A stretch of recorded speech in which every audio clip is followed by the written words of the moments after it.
Wow, I'm posting another recipe? Unbelievable. Anyway, today I'm showing you a simple pasta recipe with marinated mozzarella.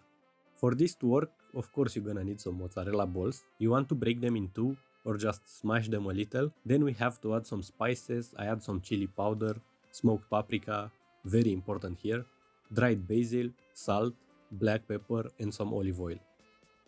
Mix them a little and let them in the fridge for at least 1 hour. Now add some pasta to boiling water and boil them for 8-10 minutes or read the package. Now we need some finely chopped onion and roughly chopped garlic. You add this by taste, so if you want more garlic, add more garlic.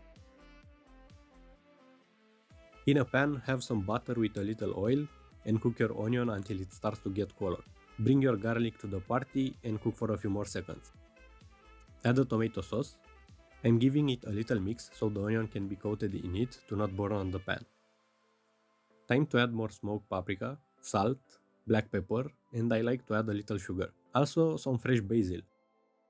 I almost forgot about the red wine in there, but if you don't want it, don't add it, but it is really good here. The pasta should be cooked by now and you should let the sauce to simmer between 5 to 8 minutes. Now serve the pasta in a plate by adding some sauce on the top and some of that delicious mozzarella. Now you can add more fresh basil. These pasta are really fresh with all that basil in there, and the smoked paprika also do wonders there. Anyway, I hope you enjoyed this. Please consider leaving a like, subscribe and hit the bell for notifications. Thank you for watching, bye bye.